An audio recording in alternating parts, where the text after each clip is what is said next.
continuar las sesiones de la tarde con un referente en Andalucía de la gestión cultural, con nuestro compañero Luis Ben. Luis Ben, no hace falta que os lo presente porque lo tendréis que conocer todos, no solo por su trabajo como técnico en la Diputación de Cádiz, lleva muchísimos años trabajando en el sector de la animación sociocultural, de la cultura, ha trabajado para la Agencia Española de Cooperación, fue durante 4 años o por ahí responsable de vigía del Observatorio Cultural de la provincia de Cádiz. Forma parte también del comité científico de la revista Periférica y es uno de los grandes compañeros de viaje en el proyecto Atalaya. Y nada más, yo voy a dejaros que os presente. Él va a hablar sobre las enseñanzas no universitarias en gestión cultural y espero que os guste la charla. Gracias. Muchas gracias, Isabel, por esa presentación tan amable. Bueno, lo primero, dar las gracias, pero a los valientes que estáis aquí en esta hora tan taurina y aguantando a saber qué es lo que se va a encontrar uno aquí. Y luego, por supuesto, a Atalaya, a todos los amigos de Atalaya y a lo que representan como equipo y como institucionalmente universidades por pensar en mí, aunque me ven muy a menudo, pues somos vecinos, pero a veces uno en el vecino es en el último en el que piensa, ¿no? Y el encargo que me hacen, se oye bien, ¿no?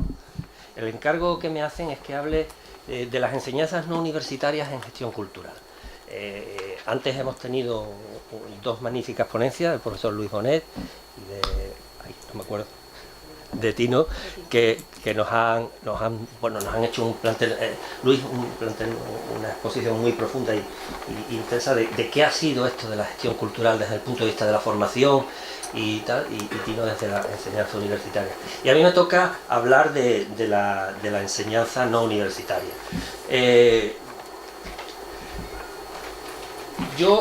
A mí me gusta leer y leo muchas cosas y de vez en cuando leo una cosa y digo, esto me va a servir para algo en algún día seguro, ¿no? Y un día leí esto de Bertrand Russell, que era filósofo, era matemático, fue premio Nobel de literatura, incomprensiblemente, aunque escribía muy bien, pero no era un literato, y era noble y rojo, o libertario, era una mezcla de ambas cosas, era el 19º conde de no sé cuánto y 13º marqués de no sé qué, pero era un hombre muy contestatario, muy antisistémico, y en un momento determinado estuvo en el Partido Laborista y luego rompió públicamente el carné en desacuerdo con las políticas del Partido Laborista. Estoy hablando de los años 30, así. Y esto es una cita de un libro suyo que leí por curiosidad, me atraía el título, El elogio de la ociosidad, me recordó al famoso libro del cuñado de Marx, y bueno, es un libro escrito en los años 30, es un hombre que se debate en una Europa que está a su vez debatiéndose entre el fascismo y el comunismo y, digamos, quemando a las democracias liberales, a las democracias burguesas, y él obviamente no es un fascista, y luego los comunistas pues no le terminan, ¿no? Parece que ve asomar el bigote de Stalin por algún lado y no termina. Pero de todas formas, y en este libro hay una cita en el que a mí me parece interesante. Dice que cuando un hombre que se acepta con demasiado a la ligera, y aquí está saliendo una cosa que está molestando, que cuando un hombre ha adquirido determinadas capacidades por medio de sus conocimientos, ha de usarlas en forma que resulten socialmente beneficiosas.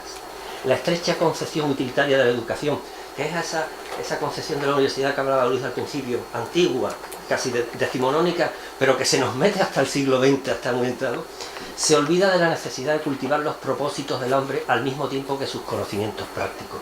Y digo, esto para mí es un programa de formación, no digo ya de gestión cultural, o sea, es una misión de formación casi de lo que sea, o sea, de ciencias químicas, de filosofía y tal. Y entonces digo, bueno, a mí me gusta orientarme eso.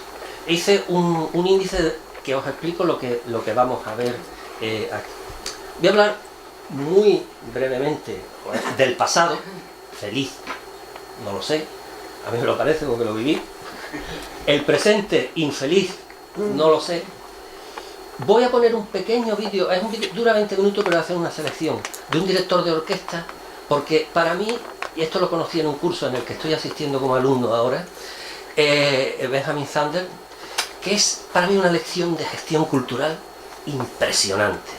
Me gustaría que lo viéramos entero los 20 minutos, pero comprendo que os voy a intentar hacer un extracto, y porque cuando yo lo vi, que yo estaba pasando como una cierta crisis de fe, todo en las creencias, en las religiones, hay una crisis de fe, y dije, vaya, he recuperado al menos una parte importante. Un balance de no tipo contable y dos cositas para que yo digo que, bueno, a ver si el futuro va por lo menos por ahí. Siguiente cita. Ya habrá menos citas, a partir de ahora, pero esta es de Jordi Borja, es un urbanista catalán, que yo he leído algunas cosas de él, a mí me apasiona, me parece un hombre... y dice una cosa, y esto me parecía precioso, es un libro suyo, se llama Ciudad y Ciudadanía, sobre los espacios públicos. Dice, necesitamos un pasado que fundamente un proyecto para el futuro y que dé sentido al presente. Para mí esto es una clave para la gestión cultural y para la formación en gestión cultural ahora mismo. Tenemos un pasado ya, ¿no? Los que sois más jóvenes, alumnos y tal, bueno, aquí estamos algunos de la vieja guardia o de los pioneros para recordároslo. Pero hay un futuro incierto y un presente también muy incierto. Quizás lo que necesitamos es, para que este presente, que no es muy agradable, que es un poco áspero, es tener un buen proyecto de futuro, que le dé sentido a lo que estamos haciendo. Y sobre esa filosofía avanzamos. En 1984, estas son unas pinceladas. Yo he utilizado una técnica que no es muy académica para esto, pero bueno, he combinado lo que hacéis los jóvenes, que es surfear, lo leí en Alessandro Barico hace poco, por internet, vais surfeando en crestas de ola, una os lleva a otra y vais viendo cosas. Y luego mi formación antigua, mi tradición académica, que es profundizar, ¿no? Y es el esfuerzo y tal. Y bueno, voy a mezclar un poco. Y surfeando he ido viendo cosas y cosas del futuro. En 1984, pongo aquí Esperando a Orwell, la novela, la ficción distrópica esta se suponía, los que lo leímos un poquito antes, que Orwell es un hombre que después de la Segunda Guerra Mundial es un marxista trotskista muy decepcionado con todo, con la guerra de España, la guerra europea, que vive en una Inglaterra de posguerra un poco triste y gris, y dice, y ve el futuro casi como su realidad, y dice, lo que nos espera, y todos conocéis el tema del Gran Hermano y esas historias, ¿no?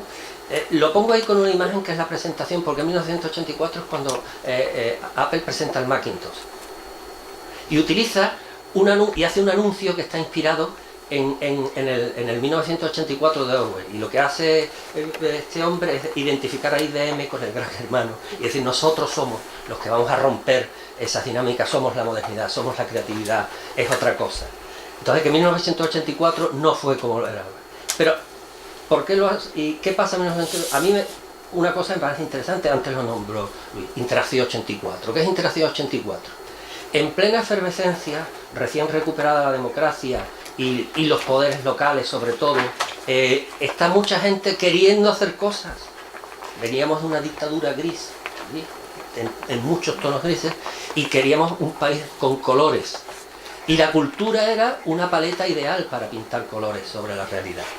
Y era lo que decía. Y entonces cuando tú ves Interacción 84, los 3 volúmenes, difíciles de encontrar, pero ahí están, y empiezas a repasar talleres de títeres, frente al lado un señor que reflexiona sobre la gestión cultural en los barrios, una señora que habla de dinamización de bibliotecas, otro que hace un taller.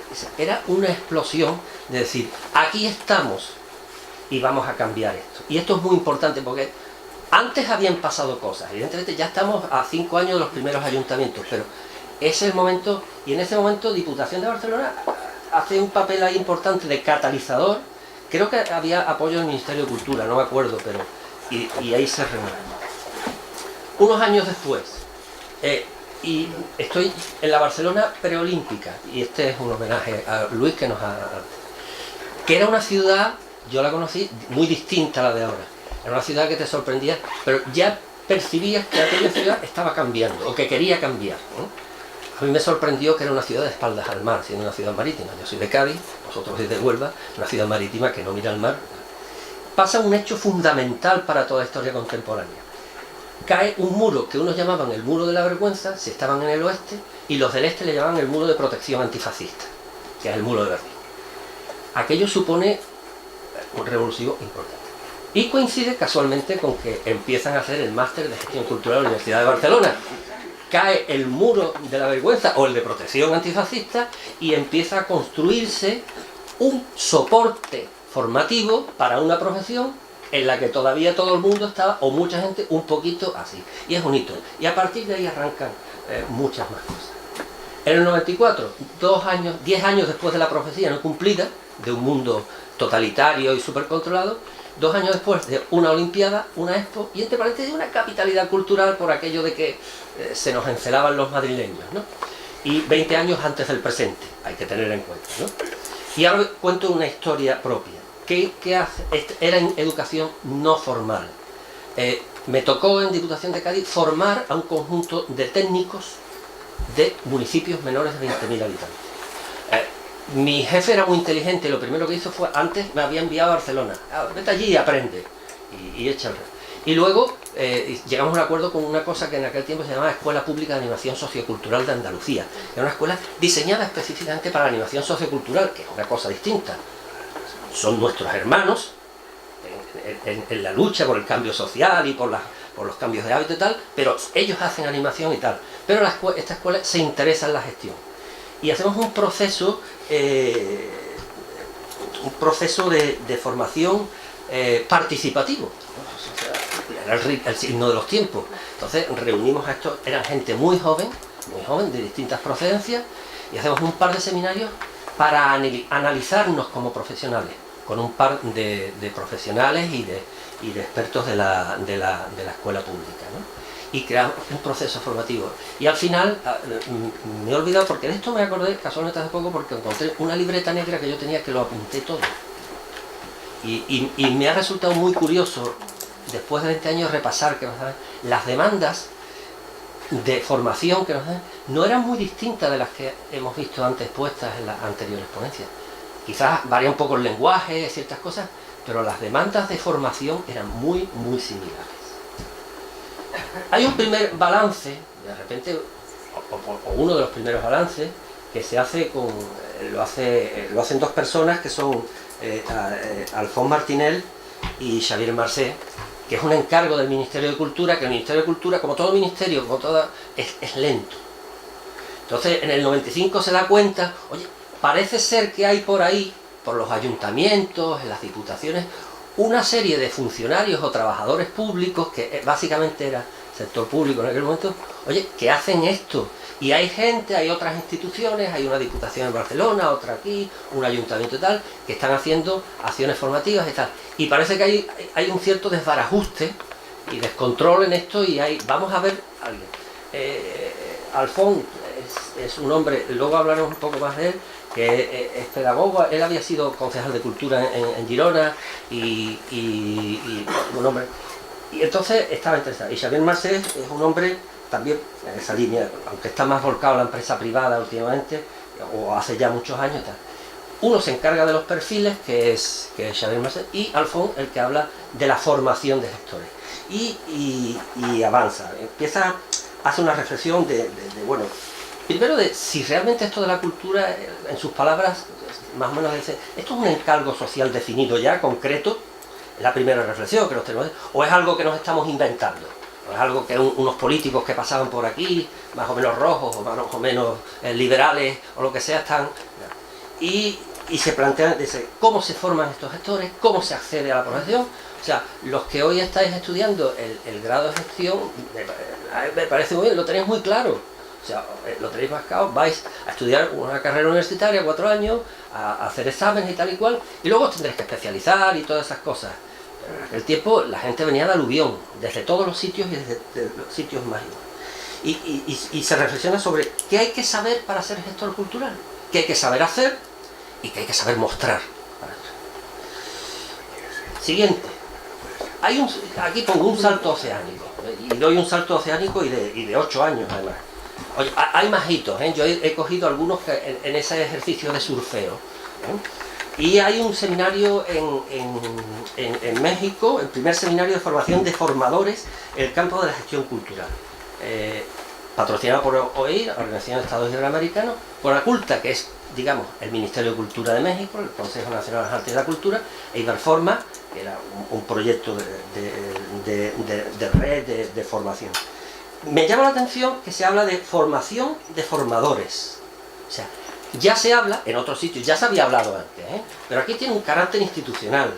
que reúne a 2 continentes. Y dice, hay gente que forma a los formadores de los gestores. A mí me parece un salto cualitativo importante. Hablan de necesidad de adoptar lenguajes comunes, de unificar códigos, de saltar de lo empírico, estábamos todos en lo empírico, en la praxis, en el trabajo diario, saltar a lo formativo y a lo profesional. Y hablan de 3 habilidades del gestor. Las he entresacado y os las digo. La primera, interpretar y reconocer un contexto.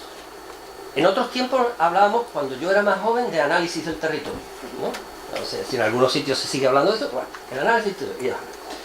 De leer el medio social para definir un objetivo claro de la intervención. Bueno, sería una profundización en lo anterior. O sea, no tanto el territorio, sino leer las demandas sociales.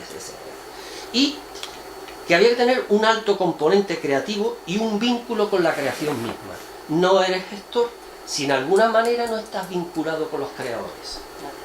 Me parece importante, ¿no? Bien. Vámonos al 2005, en Valencia, a orillas del Mediterráneo.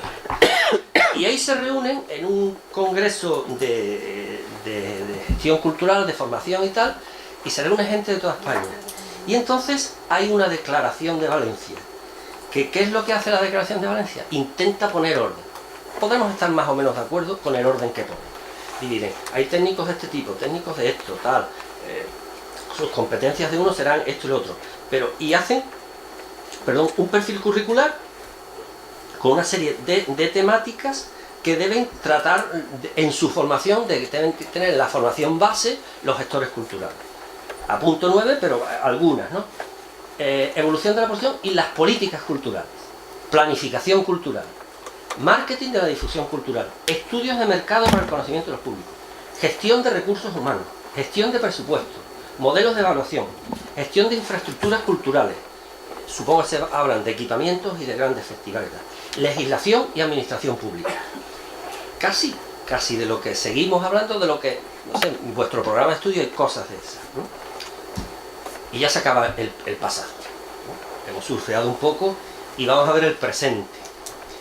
Hay un libro de Néstor García Canclini, un antropólogo y que tiene su influencia en estos temas, que se llama Lectores, Espectadores e Internautas. A mí me gusta mucho, es muy pequeño, y lo que te dice es la diferencia que hay entre yo, que soy básicamente un lector, alguien que sea un poco más joven que yo, o que se haya educado como espectador, sobre todo de televisión, y los más jóvenes que estáis aquí, que sois internautas. Yo sé leer muy bien un libro, leo la televisión, la veo, ya estoy acostumbrado, el cine y tal, y me ha costado mucho trabajo, ¿no? Entrar aprender a leer, a surfear por internet. Entonces, pero ahí dice, cuando habla del internauta, y me interesa porque el internauta es el presente. A mí me quedan X años de vida, Dios quiera que sean muchos, en su divina majestad, pero los que me quedan, ahí al fondo veo gente que le quedan muchísimos más. Y ellos son internautas y yo soy lector. Y un poco espectador. Ellos son internautas, pero también tienen cultura espectador y lector. Y dice, si hablamos de internauta, aludimos a un actor multimodal que lee, ve, escucha y combina materiales diversos. Yo solo leía en un libro. Ellos leen en muchos sitios y muchas cosas. Procedente de la lectura y de los espectáculos. Esta integración de acciones y lenguajes ha reubicado a la institución donde se aprendían las principales destrezas, la escuela. Y por escuela entendamos todo el sistema reglado. Y redefine la autonomía del campo educativo. Lo que está diciendo, como enseñábamos antes, es un poco lo que decía Luis, no se puede enseñar ahora. A mí me vale, yo soy capaz todavía de entrar a una clase, que entre un señor, yo tomo mis apuntes y me hable de la influencia del románico, no sé qué, tal, y si me interesa el tema, pues allí estoy tomando mis apuntes y anoto bibliografía y me voy a la biblioteca y tal, pero eso ya no es el presente. El paisaje detrás de la batalla, porque ha habido una crisis, ¿no? Tú no querías nombrarla, pero y hay todavía una crisis, y no sé si estamos después de la batalla, ¿no? ¿No es apocalíptico? No. ¿Qué ofertas existen? Y entonces, ahí sí que he entrado a bucear en fondo. Las diputaciones provinciales, primero empezamos por Andalucía. En todas las diputaciones provinciales de Andalucía, hace pocos años, vamos a poner 10, que tampoco es tanto, todas tenían algún tipo de formación enfocada fundamentalmente a técnicos municipales. la que fuera. Unas tenían más, otras tenían menos. Hoy en día solo la Diputación de Almería, solo la de Almería, tiene algún tipo de formación para los técnicos de los ayuntamientos, preferentemente de los pequeños. 4 cursos de 16 horas, que ellos dicen para técnicos y promotores culturales. Yo les pregunté, promotores, dicen, bueno, voluntarios. Gente que ayuda en los programas, el que trabaja en un pueblo, trabaja con alguien más al que no le paga. Al que no le pagan dinero, le pagan en otras cosas. Y a esos también los fondos. Gestión y experiencias culturales, se llama uno. Patrimonio cultural de la provincia de Almería. Taller monográfico sobre herramientas digitales aplicadas a la gestión cultural. ¿Vale? Y otro de dinámica de grupo y seguimiento de seminarios de animación sociocultural. Bueno, entiendo que con los tiempos que corren, y me parece bien que hagan eso. El resto, desierto. Desierto. Y ha habido experiencias muy buenas y muy interesantes. Pasamos. El CER. Y pongo ahí de CER a oficina, porque hubo una reconversión administrativa y un poco, y aquí a mí personalmente, y por lo que sé, me sonó a rebajarles el rango. De una institución que resultaba mucho, no solo en Barcelona, sino en el conjunto de España, ¿no? En el CER nos encontrábamos en los interacción gestores de toda España. Era la oportunidad de vernos. Hacía Diputación de Barcelona lo que no hacía el Ministerio, que es el que le hubiera correspondido. Es decir, voy a coger de todo el Estado, voy a crear un ámbito para que todos los gestores, una vez al año o cada 2 años, se encuentren. Traigo gente de fuera, que cuente experiencias, selecciono lo mejor que ve en el territorio y a que se vea. Y luego que vean muchas conferencias, muchas veces muchos debates, y por las noches que se tomen muchas copas. Y aprendan. Y los espacios informales, el entorno informal, que es donde se aprende mucho. Y eso lo hacía el CER. Entonces, bueno, sigue haciendo cosas, ¿no? Sigue haciendo cosas, pero mucho más cerrado en el territorio. Porque a mí me da mucha pena. Yo entiendo que la Diputación de Barcelona nos diga, mira, con el dinero que hay, a los de Cádiz y a los de Huelva que los formen allí, ¿no? Y tal y cual. Y tal. Sí, es verdad, está bien hecho porque hay un plan estratégico de formación en el cual está enmarcado el plan estratégico, tal, o sea, está bien hecho para gestores municipales. Están sobre trabajo cultural en red, estrategias de comunicación cultural, búsqueda de recursos, el marco presupuestario y administrativo de la gestión y evaluación de políticas culturales. Son 5 cursos, pero con 5 temas claves, me imagino porque son cursos de pocas horas que para introducción o para refrescar. Sigo buscando y me encuentro la Diputación Foral de Vizcaya, que tiene un sistema realmente barato, y me parece muy interesante, de microcursos, cursos de 4 horas. También enfocado, estas administraciones intermedias, tienen una obligación de atender a sus ayuntamientos, ¿eh?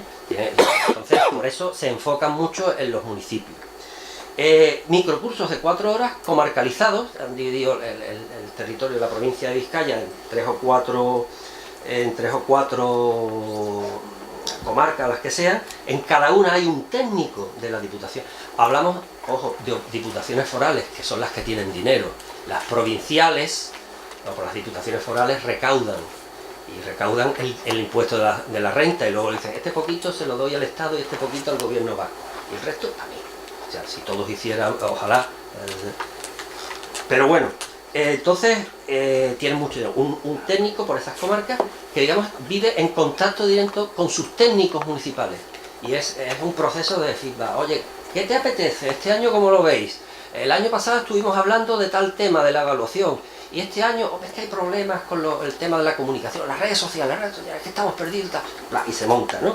Entonces, hay una gestión de reuniones. Bueno, es interesante, seguramente han detectado que las reuniones tienen su trascendencia y que preparar una reunión tiene un trabajo. Cultura y participación, tema eterno, la participación, ¿no? Comunicación y marketing para proyectos de actividades culturales, diseño y gestión de proyectos culturales, y uno en euskera, que no lo sé, pero me lo imagino. La primera palabra la entiendo, es Facebook. Cultura es la segunda, con K, también la entiendo. La tercera, servizuetan. El servi me suena a servicio. Servicios de cultura, Facebook y tal. Y ya las 2 últimas no las entiendo. Iba a llamar a un amigo que trabaja allí y digo, pero no lo voy a molestar porque aguantar ahora el teléfono, el cachondeo media hora, tal, pero bueno, o sea, un curso para trabajar en Facebook proyectos culturales, nos entendemos, ¿no? Nuestros conocimientos de euskera nos han dado, con todo el respeto a esa lengua, por supuesto. El SAR, y digo, vamos a buscar otras diputaciones que en su día, pues el SAR es el Servicio de Acción y Recursos Culturales de la Diputación de Valencia, que en su día fue potente, ya tenía un buen programa de formación, que a partir del cual, como siguiendo el caso de Barcelona muy paralelo, se potencian los másteres de gestión cultural de las universidades valencianas. Nada, o sea, cero, desaparecido, o sea, nada desaparecido en contra. Esto me sirve para la reflexión de si ya muchas veces pasa en todas las áreas, se está utilizando la crisis como una excusa para liquidar. Vamos a ir liquidando cosas que vamos a hacer. La FAN, la Federación Andaluza de Municipios de Provincia, para los jóvenes que no lo sepáis, es una asociación que reúne a todos los municipios y diputaciones provinciales de Andalucía, al igual que luego hablaremos de la española, la Federación, que tradicionalmente hacía algunas cosas de formación y las mantiene. ¿A qué? A casi todo. O sea, porque es una asociación, es voluntaria y hay gente que no entra. Evidentemente que no quiere entrar o entrar en otras asociaciones. Tenía una tradición en formación continua. La FAN como asociación es pobre, no tiene dinero, vive de unas pequeñas cuotas que pagan los municipios, que también son pobres, pero sobre todo vive de captar subvenciones de proyectos. Y entonces captaba mucho dinero para formación. Y entonces formación continua metía cosas. Lo último que yo he encontrado que tienen es del 2013 un curso de marketing cultural en entornos de crisis, públicos, marketing y revista de 40 horas semipresencial. Bueno, ahí está haciendo un esfuerzo. No es que antes tuviera mucho más, un poquito más, ¿no? Pero tenían unas jornadas regionales que hacía cada año que eran muy interesantes como espacio de encuentro, como lugar de ahora toca hablar de tal tema y aquí nos vemos. La FEN, o sea, tiene una propuesta para el 2014 que se llama Propuesta para la Gestión Cultural en Tiempos de Crisis. O sea, han tardado 5 años en darse cuenta que hay una crisis. 5 años, o 6, no lo sé. La FEN, que agrupa de los 8.000 municipios, pues agrupa 6 o 7.000. Y ha tardado 5 años. En el 2012, en el 13 no hubo nada. Sería por el 13 dice, aquí mejor no hagamos nada. Y en el 12 uno de financiación y explotación de instalaciones culturales municipales. O sea, es una pena. Porque la FEN ha hecho, no en formación, pero en otros campos ha hecho ciertos trabajos interesantes. Y ahora las agencias de formación para la administración pública. La administración pública tiene agencias que se dedican a formar a los funcionarios. Pues una vez sacas la plaza, ya no estás aprendido del todo, ¿no? Hay que renovarse, como en todos los trabajos, y los responsables suelen hacerlo. La primera es el INAP, el Instituto Nacional de Administración Pública. Aquí está una persona, Paz, que mañana está en una mesa y os hablará un poco más de lo que han hecho. Han empezado a hacer un itinerario formativo en especialistas en gestión cultural local. A mí eso me gustó especialmente, que fuera local, no genérico, que fuera tal. Porque yo vengo de lo local, y yo creo en lo local. Yo creo en el municipio, como entidad política autónoma y donde la democracia tiene los mayores niveles de expresión, ¿vale? A mí me pueden entrar y sacar de la OTAN, ya veré lo que puedo hacer, pero mi municipio puede influir más, por lo menos protestar en la puerta del alcalde, ¿eh? O unirme a otros y protestar en la puerta del alcalde.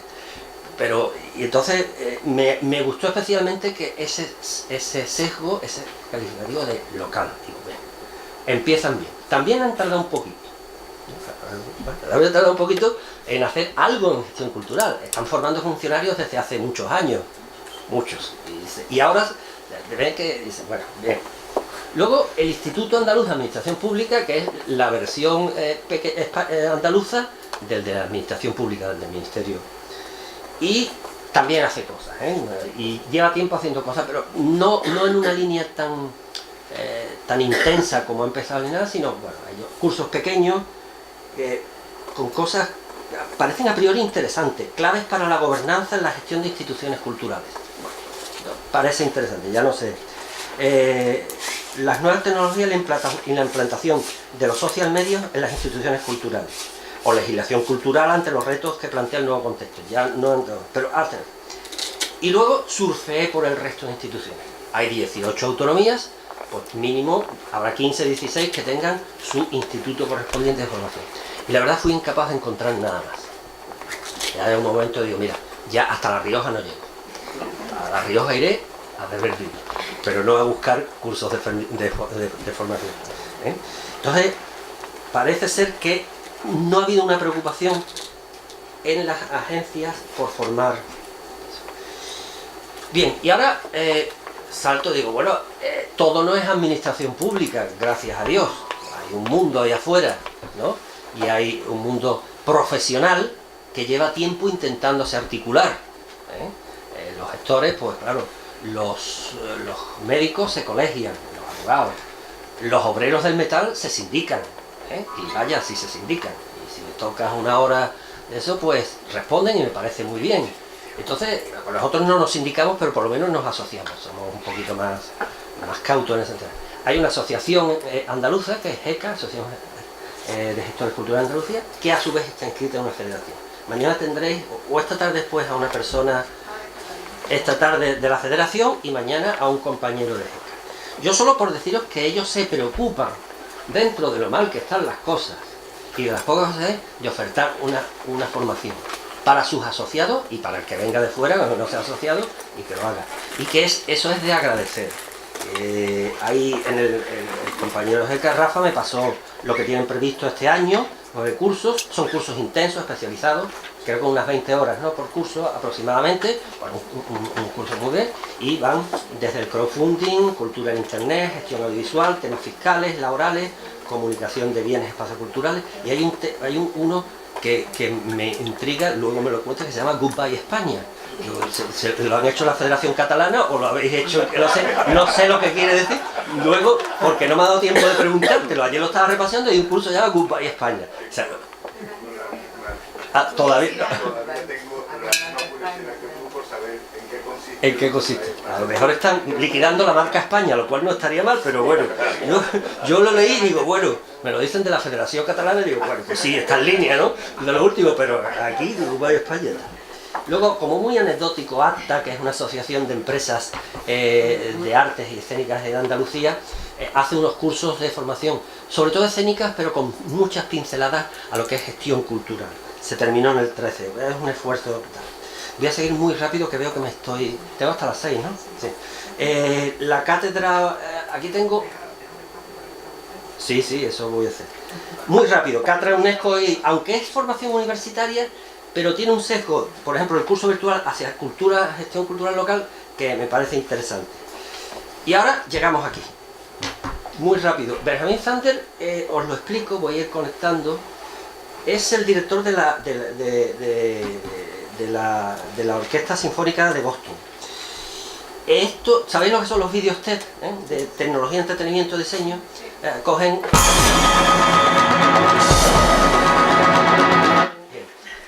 a un experto que sabe mucho de una cosa que tiene que ver con el cambio siempre, normalmente cosas que van con el cambio de paradigma, puede ser el cambio de tiempo, y en 20 minutos es una persona que comunica muy bien y te lo dice y te lo cuenta. Benjamin Zander aquí lo que hace es, ya os lo digo, una clase de gestión cultural. Vamos.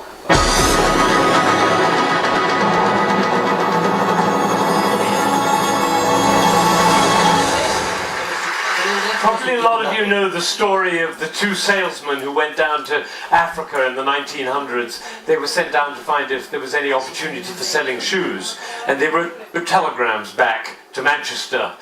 And one of them wrote, "Situation hopeless, stop, they don't wear shoes." And the other one wrote, "Glorious opportunity, they don't have any shoes yet."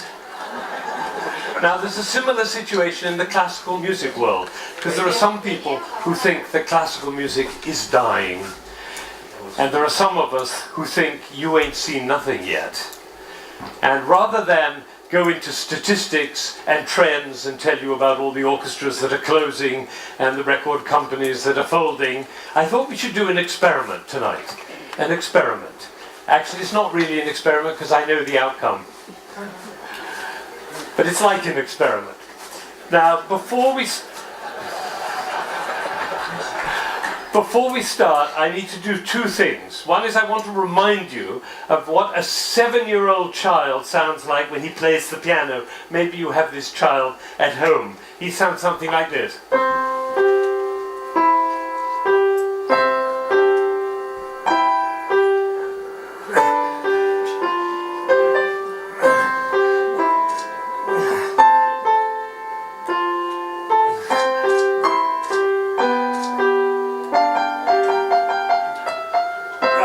some of you recognize this child. Now, if he practices for a year and takes lessons, he's now 8 and he sounds like this.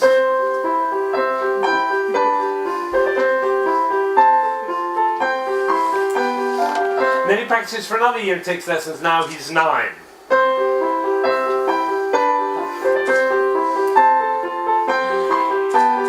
And then he practices for another year and takes lessons, now he's 10.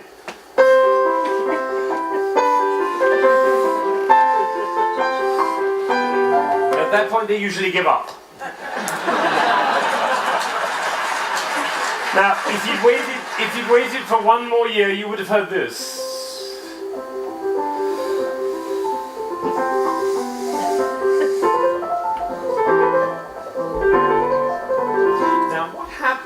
Was not maybe what you thought, which was he suddenly became passionate, engaged, involved, got a new teacher, he hit puberty, or whatever it is. What actually happened was the impulses were reduced. You see, the first time he was playing with an impulse on every note.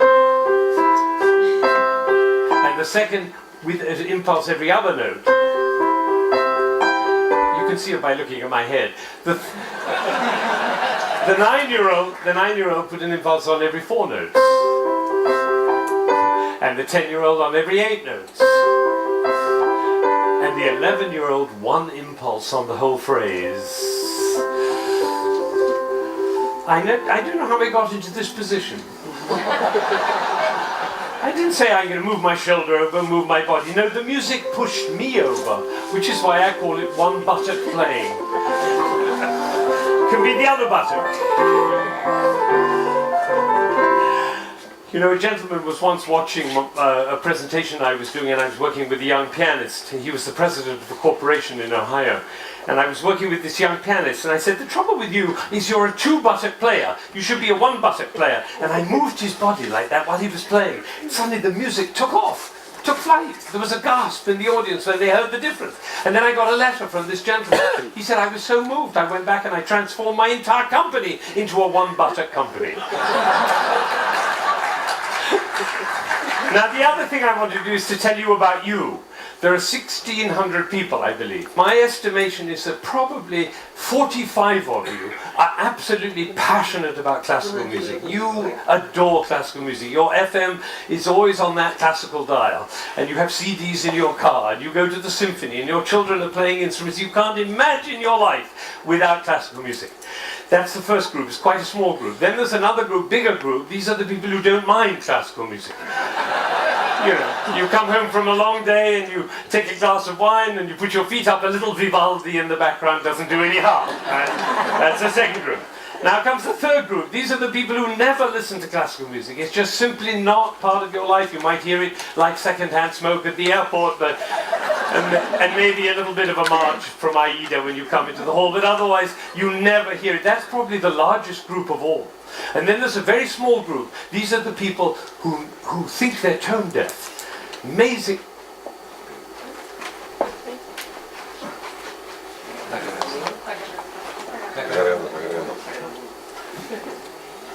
Va bien por ahora, ¿eh? ¿Habéis visto el estudio de público, que está haciendo?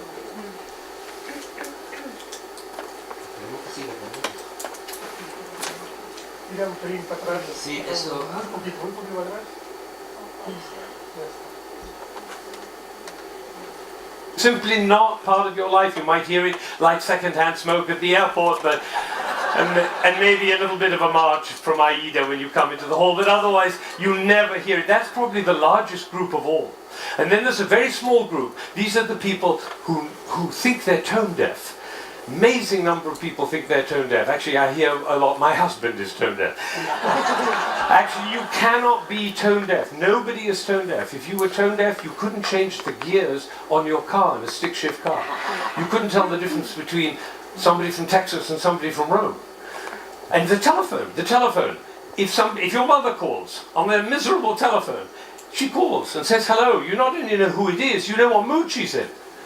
You have a fantastic ear. Everybody has a fantastic ear. So nobody is tone deaf. But I tell you what, it doesn't work for me to go on with this thing with such a wide gulf between those who understand, love, and passionate about classical music and those who have no relationship to it at all. The tone deaf people, they're no longer here. But even between those three categories, it's too wide a gulf. So I'm not going to go on until every single person in this room, downstairs and in Aspen, and everybody else looking, will come to love and understand classical music.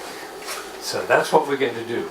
Now, you notice that there is not the slightest doubt in my mind that this is going to work, if you look at my face, right? It's one of the characteristics of a leader that he not doubt for one moment the capacity of the people he's leading to realize whatever he's dreaming. Imagine if Martin Luther King had said, I have a dream! Of course, I'm not sure they'll be up to it. All right, so I'm going to take a piece of Chopin. This is a beautiful prelude by Chopin. Some of you will know it.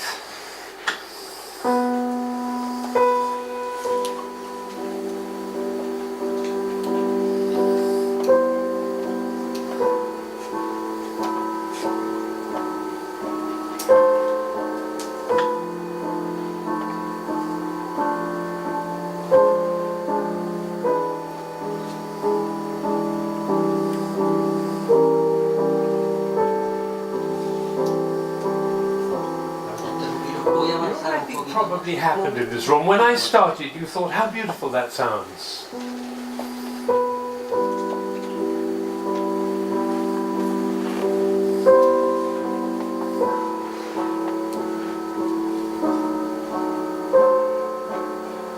I don't think we should go to the same place for our summer holidays next year. It's funny, isn't it? It's funny how those thoughts kind of waft into your head when it's in the classical. And of course the piece is long and you've had a long day, you might actually drift off. And then your companion will dig you in the ribs and say, wake up, it's culture! And then you feel even worse.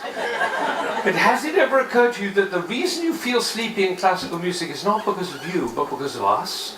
Did anybody think while I was playing, why is he using so many impulses? If I'd done this with my head, you certainly would have thought it.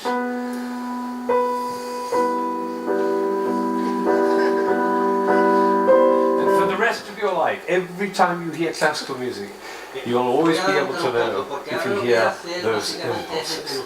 So let's see what's really going on here. We have a B. This is a B. The next note is a C. And the job of the C is to make the B sad. And it does, doesn't it? Composers know that. If they want sad music, they just play those two notes. But basically it's just a B with four sads.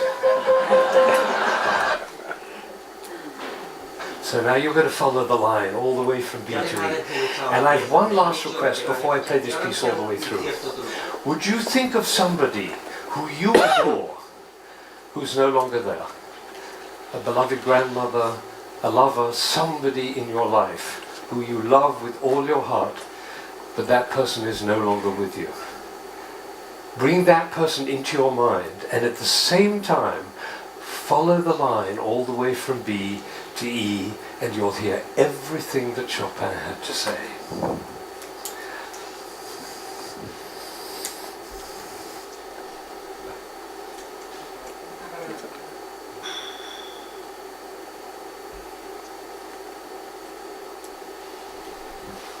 And at the same time, follow the line all the way from B to E, and you'll hear everything that Chopin had to say.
Now, you may be wondering.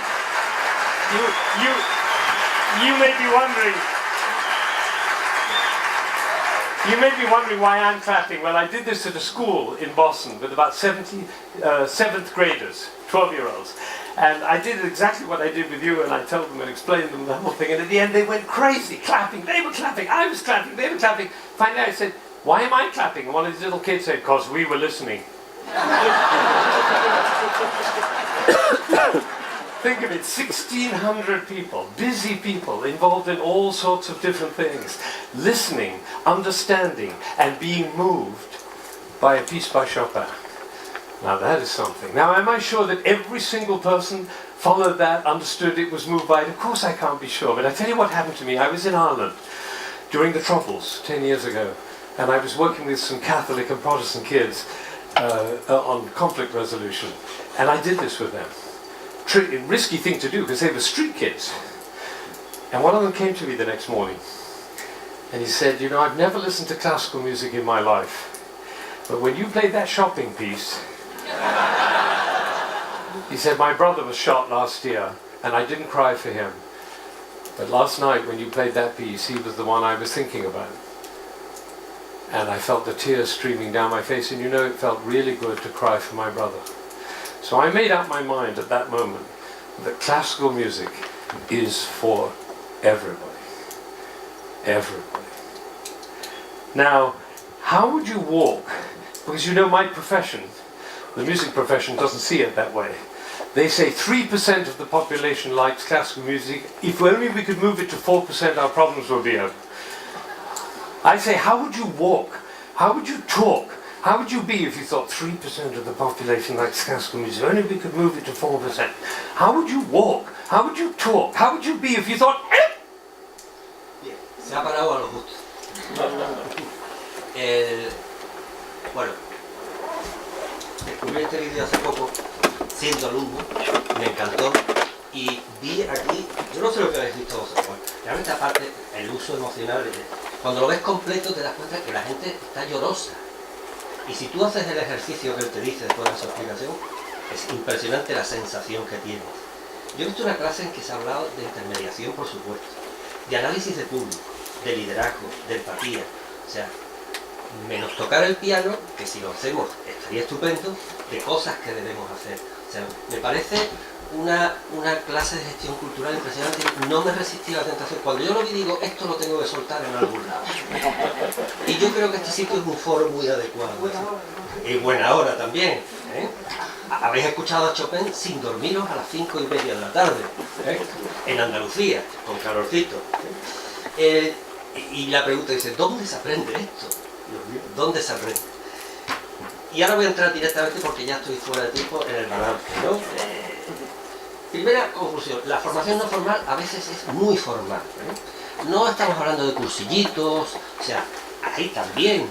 Pero normalmente es muy formal en el sentido de que es muy seria y que ha habido intentos muy serios en este país de formar a gente cuando todavía la universidad por mil circunstancias no formaba y eso todavía continúa.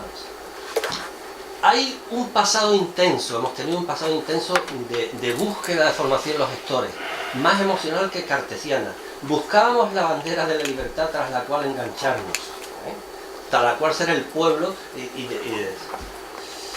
Ahora la oferta es pobre, es dispersa, muy localista, yo diría que a veces casi hasta provinciana.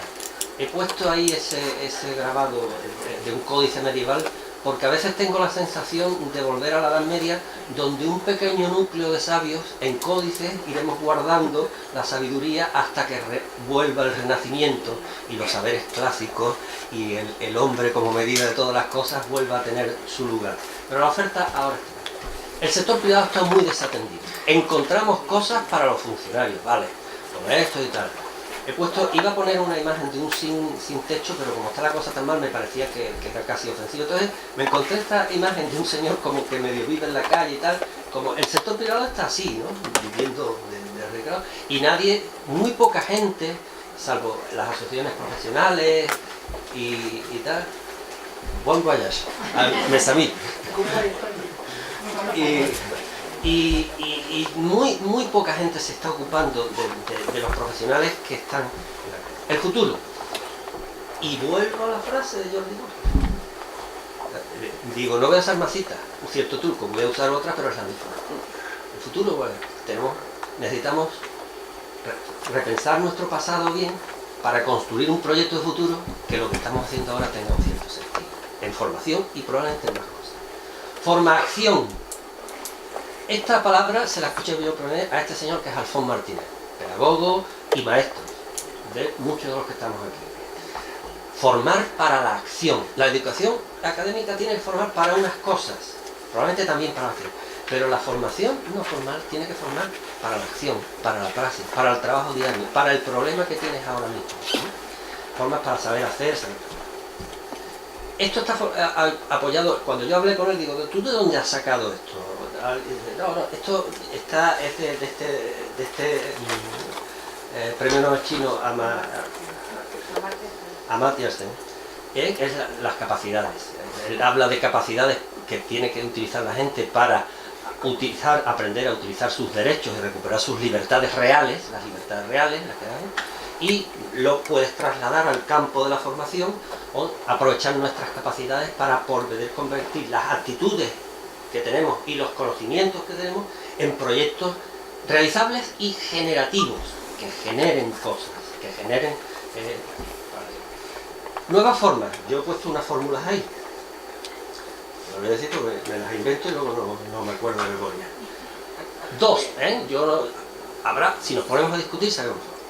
Laboratorio F más A, que es formación más acción, es la idea de Alfons, pero nos trasladamos a un laboratorio donde no va a haber un señor desde un atril diciendo esto, sino que habrá un señor que el sentido en el que decía Luis, que os acompañe en vamos a formarnos para construir, para hacer, para la acción inmediata. O procesos de formación más investigación, participación, que es la más social, para generar proyectos. Nos vamos a formarnos en un grupo, hacemos un modelo de investigación participativa con el entorno, el contexto en el que vamos a intervenir, en el que nos han dicho que intervengamos para aplicar un proyecto de cambio, de transformación cultural. Y muchas gracias, esto en el año de Quino Príncipe de Asturias, pues me he acordado mucho de Manuelito. Estoy harto de la escuela, ¿entienden? Harto, así que fin, no voy más. No me vengan con discursitos porque no me va a convencer. Hay que ver la oratoria que tiene la zapatilla de mi mamá. Que no tenga que venir mamá con la zapatilla a espabilarnos a todos de que tenemos que ir a la escuela y aprender esas cosas. Muchas gracias.